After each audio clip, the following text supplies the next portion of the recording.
ಗುಂಪಿನ ಆಟ ಕಬಡ್ಡಿಯಲ್ಲಿ ಗೆದ್ದಿದ್ರು. ಅದೇ ರೀತಿ ಅಥ್ಲೆಟಿಕ್ಸ್ ಅಲ್ಲಿ ಜಾವ್ಲಿನ್ 3000 ಓಟ, 1500 ಮೀಟರ್, ಮತ್ತೆ ಕುಸ್ತಿ ಮತ್ತೆ ಕರಾಟೆಗಳಲ್ಲಿ ಕೂಡ ಉತ್ತಮ ಬಹುಮಾನಗಳು ತೆಗೆದುಕೊಂಡು ಬಂದು ನಮ್ಮ ಶಾಲೆಯ ಕೀರ್ತಿಯನ್ನು ಹೆಚ್ಚಿಸಿದ್ದಾರೆ. ಎಷ್ಟು ಶಿಕ್ಷಣ ಎಷ್ಟು ಮುಖ್ಯವೋ ಕ್ರೀಡೆನೂ ಕೂಡ ಅಷ್ಟೇ ಮುಖ್ಯ.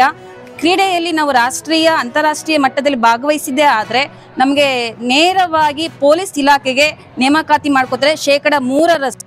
ಅದೇ ರೀತಿ 2% ಆಯ್ಕೆ ಮಾಡ್ಕೋತಾ ಇದ್ದಾರೆ. ಸೊ ಕ್ರೀಡೆಗೆ ಮಹತ್ವವನ್ನ ಕೊಡಬೇಕು. ಹೆಚ್ಚಾಗಿ ಕ್ರೀಡೆಗಳಲ್ಲಿ ನೀವು ಭಾಗವಹಿಸಬೇಕು. ಅದ್ರ ಜೊತೆಗೆ ಮಕ್ಕಳೇ ನೀವು ಬಳಸ್ಕೋತಾ ಇಲ್ಲ, ಈಗ ಸಿಕ್ಕಿರೋ ಅವಕಾಶಗಳನ್ನ ಬಳಸ್ಕೋತಾ ಇಲ್ಲ. ಎಷ್ಟೋ ಮಕ್ಕಳು ಏನ್ ಮಾಡ್ತಾ ಇದ್ದೀರಾ, ಹೆಸರು ಕೊಡ್ತೀರಾ, ಮುಂದೆ ಬರ್ತಾ ಇಲ್ಲ. ನೀವು ಬಳಸ್ಕೊಂಡಿದ್ದೆ ಆದ್ರೆ, ನೀವು ಅಂತಾರಾಷ್ಟ್ರೀಯ ಮಟ್ಟದಲ್ಲಿ ನೀವು ಗುರ್ಸ್ಕೊಂಡಿದ್ದೆ ಆದ್ರೆ ನಮಗೆ ಅದಕ್ಕಿಂತ ಹೆಚ್ಚಿನ ಖುಷಿ ಇನ್ನೊಂದಿಲ್ಲ. ಸೊ ಈ ಮುಂದಿನ ದಿನಗಳಲ್ಲಿ ನೀವು ರಾಷ್ಟ್ರೀಯ ಅಂತಾರಾಷ್ಟ್ರೀಯ ಮಟ್ಟದಲ್ಲೂ ಕೂಡ ಪ್ರಶಸ್ತಿಯನ್ನು ತಗೋಬರ್ಬೇಕು ಅಂತ ಕೋರ್ಕೋತೀನಿ ಮಕ್ಕಳು.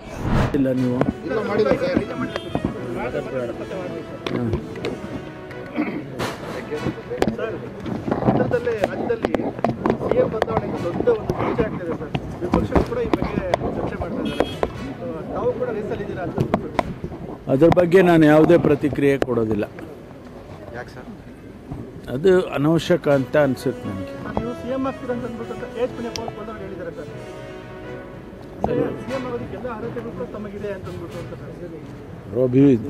ಅಭಿಮಾನದ ಮೇಲೆ ಅವ್ರು ಹೇಳಿರ್ತಾರೆ, ಅವ್ರಿಗೆ ಧನ್ಯವಾದಗಳನ್ನು ಹೇಳ್ತೀನಿ. ನೀವು ಅವ್ರ ಮೇಲೆ ಹೇಳಿದ್ದೀರಿ, ನಾನು ಅವ್ರ ಮೇಲೆ ಒಬ್ರಿಗೊಬ್ರು ಹೇಳ್ಕೊಂಡಿದ್ವಿ. ಇತ್ತೀಚೆಗೆ ಮೀಟಿಂಗ್ ಬೇರೆ ಮಾಡಿದ್ರಲ್ಲ ಸರ್? ಇತ್ತೀಚೆಗೆ ಮೀಟಿಂಗ್ ಯಾವ ಮೀಟಿಂಗು? ಇಲ್ಲ, ನಾವು ಯಾವ ಮೀಟಿಂಗ್ ಊಟಕ್ಕೆ ಸೇರ್ತಾ ಇರ್ತೀವಿ, ತಿಂಡಿಗೆ ಸೇರ್ತಾ ಇರ್ತೀವಿ, ಕಾಫಿ ಸೇರ್ತಾ ಇರ್ತೀವಿ.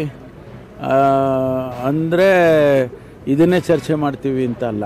ನೀವು ಮಾತ್ರ ಬೇರೆ ಬೇರೆ ನಮಗೆ ಬೇರೆ ಬೇರೆ ಸಬ್ಜೆಕ್ಟ್ಸ್ ಇರೋದಿಲ್ವಾ? ಇಂಟರ್ನಲ್ ರಿಸರ್ವೇಷನ್ ಇದೆ, ನಮ್ಮ SCPTSP ಇದೆ, ಸಾಕಷ್ಟು ವಿಚಾರಗಳಿರ್ತವೆ, ಅದನ್ನು ಚರ್ಚೆ ಮಾಡ್ತೀವಿ. ಅದು ಬಿಟ್ಟು ಬೇರೆ ಬರೀ ಇದನ್ನೇ ಮಾತಾಡ್ಕೊಂಡಿರೋಕ್ಕಾಗೋದಿಲ್ಲ ಸರ್ಕಾರದಲ್ಲಿ. ಗೊತ್ತಿಲ್ಲಪ್ಪ, ಅದೆಲ್ಲ ಬಿಡಿ, ಬೇರೆ ಇನ್ನೇನಾರ ಕೇಳಿ. ಸಮಾವೇಶ ಮಾಡ್ತೀವಿ, ಸಮಾವೇಶ ಸಂದರ್ಭ ಬಂದಾಗ ಮಾಡ್ತೀವಿ.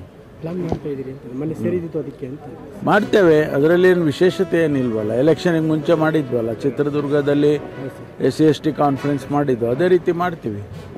ಕೋಲಾರದಲ್ಲಿ ಇಂಡಸ್ಟ್ರಿಯಲ್ ಏರಿಯಾಗಳು 2 ಕಡೆ ಆಗಿದೆ ಸರ್. ಆ ಭಾಗದಲ್ಲಿ ಪೊಲೀಸ್ ಠಾಣೆ ಒಂದು ಹೊಸದಾಗಿ ಆರಂಭ ಮಾಡಬೇಕು ಅಂತ ಬಹಳಷ್ಟು ಅಪರಾಧ ಪ್ರಕರಣಗಳು ಕೂಡ ಆಗ್ತಿದೆ ಸರ್ ಆ ಕಡೆ. ನರಸಾಪುರದಲ್ಲಿ ಅಪ್ಗ್ರೇಡೇಷನ್ ಮಾಡೋದಕ್ಕೋಸ್ಕರ ಒಂದು ಪ್ರಸ್ತಾವನೆ ಬಂದಿದೆ, ಪರಿಶೀಲನೆ ಮಾಡ್ತಾ ಇದ್ದೀವಿ.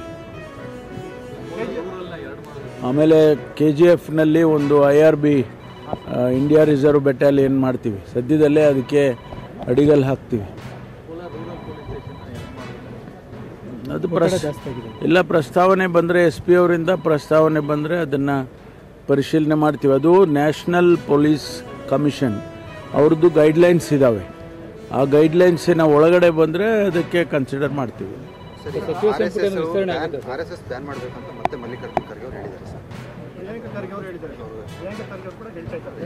ಹೌದು, ನಾನು